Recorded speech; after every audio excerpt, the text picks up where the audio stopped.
to give us all a second birth.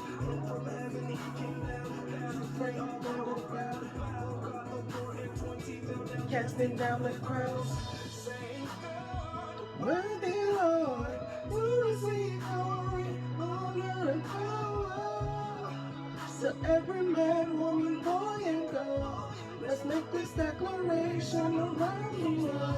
He's mine, he's mine, he's mine, he's mine, he's awesome. God is awesome. I'm glad to have you with me again today.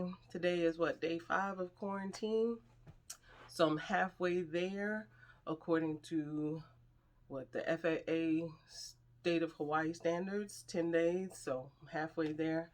I was blessed enough that yesterday one of my friends, she came back on the day that we were supposed to come in, and her last day of quarantine is today. So she said that tomorrow she would bring us some food. So I'm glad about that. All I have to do is place the order and she'll pick it up. And again, it's not like I'm starving. Don't get me wrong. I just needed to be able to get it to the house. And I just wanted fresh fruits and vegetables and milk. So I will be able to do that for my children because of one of my friends. So thank God for her. Bless her. Um, Today, I wanted to talk about being good enough for God. So, a lot of times I recall just over the years in my life that a lot of times people have always said, uh, when I get this right, I'm going to go to church. And when I do this way, I'm going to go to church. And you'll never be there. You never will arrive to whatever you think is right. It's just like when people say, um, well, I'm not going to get married or I won't propose to her until I get my money right and until I can buy a house and this, that, and the other. That's all fine and good. But if she is your helpmeet, don't you think she should get to help you pick these things out? That's just my thought process. It shouldn't be something you do alone if it's supposed to be something for you guys together. But anyway, that's just my opinion on that one. Let me get back to uh, being good enough for God. I am a God fearing uh, woman. I love the Lord. I always have, but I didn't know how much until I moved to this island and got to experience Him truly for myself.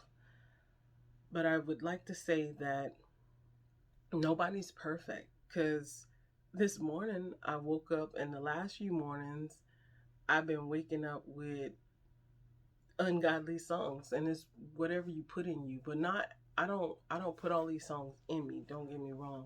I don't even listen to a lot of them, but they still come up in my head. Does that make me any less of a Christian? No.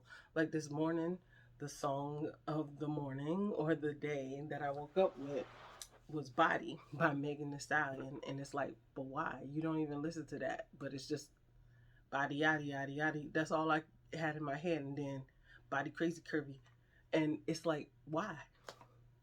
But whatever's in you will come out. And so I prayed about it, and maybe it was in there because I needed to talk to you guys about it. A lot of times people think that you're less of a Christian or less of a person that fears the Lord when you have such secular ways inside of you, but that's not true. And it's it's all about your relationship with God. And I sent out a message to a lot of my friends and family on Facebook, and it was a rap because, like I said before, I love rap. I always have. Before I was deep into my relationship with God, I always loved lyrics. I've always been into listening to the words that people put together and put on um, put to music, and how music moves your emotion. Like certain things, if you're feeling a certain kind of way, then you listen to that and it's like, they get me, they get me. Well, this message that I sent out to my family, um, it was it was a message reminding people to stay up, but I just thought it was amazing that this lady, she put it on Pastor Kian's um, timeline on Instagram.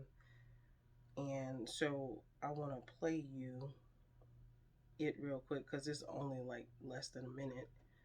Um, but I'm going to play it for you because just like people can use it for secular ways, people can also use it for the good of the Lord.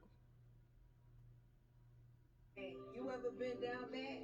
I'm talking all the way down, and even people that you love stop coming around. Waking up late at night with thoughts in my head, tissues and puddles of tears in my bed. You can't feel that. Smile on my face, but my eyes so red. Because we're not always up. My son got fed, dropped down to my knees. Lord, please can you save me? Feel like I want to die. I gotta live for my baby. So I opened up the Bible and I looked inside. First thing that I read brought tears to my eyes. A little bit of faith, he done heard my cry. The verse said, ye shall live and not die. Then I heard a still voice say, daughter, get up. I put you through the test and I know it was tough. You asked me for a sign and I gave you a sign. You couldn't do it by yourself because the battle is mine. So if you had a bad day and you feel like stressing, just breathe. Every day is a blessing. And thank God because it could be worse. Never seen a dead body cry tears from a hearse. And I know I ain't following the guidelines. I'm just trying to put some love on your timeline. Stay strong and don't give up. And if you touch rock bottom, look up. I thought that was awesome. And see, that's how you know that everything can be used for God. So people, a lot of people were against, a lot of people are against rap and against it being in churches and stuff like that. But that tells you right there that, a lot of times we as Christians, we're quite closed minded to the way things can be used for the Lord.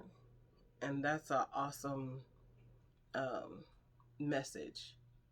The flow was clear, it was concise, and it was just reminding you to look up. So you don't have to be perfect for God because you'll never be. You don't have to be what you consider good enough for God because you were good enough for God the moment you were born. Yes, you were born in sin and you have sin in you and iniquity and all this other stuff, but you're still always good enough for God. So I just wanted to remind people of that no matter what is happening in this life, you're always enough for God. You're always good enough for God. It doesn't matter in what avenue you take to bless the Lord, because everything can be used for the good of God. Because look at Rahab. The reason her family line was saved is because she hid followers of Christ. Look at plenty of other people. None of us are what the world says we're supposed to be, but we're always good enough for God. So, like she said, whenever you're feeling down and low, look up. That wasn't her words exactly, but you get what I'm saying. No matter where you're at, always look up. Look to the one who loved you first. Look to the one who chose you. Look to the one that you weren't the last one he picked on the dodgeball team or the kickball team or whatever. You weren't the last one. He picked you first. Amen. See you next time. And again, day 5.